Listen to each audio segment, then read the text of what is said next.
ಕಾಂಗ್ರೆಸ್ನವರ ಬೂಟಾಟಿಕೆ ಗ್ಯಾರಂಟಿಗಿಂತ ಪ್ರಧಾನಿ ನರೇಂದ್ರ ಮೋದಿ ಅವರ ಗ್ಯಾರಂಟಿಯೇ ಶ್ರೇಷ್ಠ ಅಂತ ವಿಜೇಂದ್ರ ಅವರು ಕೊಟ್ಟಂತಹ ಹೇಳಿಕೆ. ಆ ಹೇಳಿಕೆಗೆ ಡಿಕೆ ಶಿವಕುಮಾರ್ ಇದೀಗ ಟಾಂಗ್ ನೀಡಿದ್ದಾರೆ. ವಿಜೇಂದ್ರಗೆ ಗ್ಯಾರಂಟಿ ಬಗ್ಗೆ ಮಾತನಾಡೋ ನೈತಿಕತೆ ಇಲ್ಲ. ಬಿಜೆಪಿ ಅಧ್ಯಕ್ಷರಾಗಲು ವಿಜೇಂದ್ರಗೆ ಲಾಟರಿ ಹೊಡೆದಿದೆ. 7 ತಿಂಗಳಿಗೆ ಲಾಟರಿ ಹೊಡೆದು ಬಿಜೆಪಿ ಅಧ್ಯಕ್ಷರಾದರು. ಅಪ್ಪನ ಪಾಲು ಮಗನಿಗೆ ಸಿಕ್ಕಿದೆ ಅಂತ ಡಿಸಿಎಂ ಡಿಕೆ ಶಿವಕುಮಾರ್ ಅವರು ಹೇಳ್ತಾರೆ. ಕಾಂಗ್ರೆಸ್ ಸರ್ಕಾರದ ಗ್ಯಾರಂಟಿಯ ಬಗ್ಗೆ ಮಾತಾಡ್ಲಿ. ಮೋದಿ ಈಗ ನೋಡಿ ಪಾಪ ನೋಡಿ ಇನ್ನ 7 ತಿಂಗಳಿಗೆ ಒಳ್ಳೆ ಲಾಟ್ರಿ ಹೊಡೆದಿದೆ. 7 ತಿಂಗಳಿಗೆ ಪಾರ್ಟಿ ಪ್ರೆಸಿಡೆಂಟ್ ಆಗಿದ್ದಾರೆ. ಅವರ ತಂದೆಯವ್ರದ್ದು ಇದು ಅವ್ರಿಗೆ ಸಿಕ್ಕಿದೆ, ಪಾಲ್ ಸಿಕ್ದಂಗೆ ಸಿಕ್ಕಿದೆ. ನಮ್ದೇನು ಅಭ್ಯಂತರ ಇಲ್ಲ.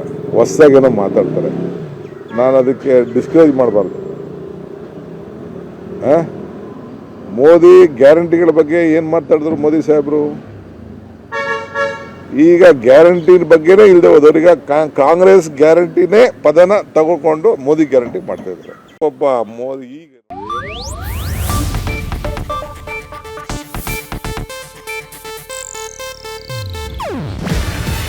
ಇದು ಏಷ್ಯಾನೆಟ್ ನ್ಯೂಸ್ ನೆಟ್ವರ್ಕ್ ಪ್ರಸ್ತುತಿ. ನೀವು ನೋಡ್ತಿದ್ದೀರಾ ಏಷ್ಯಾನೆಟ್ ಸುವರ್ಣ ನ್ಯೂಸ್.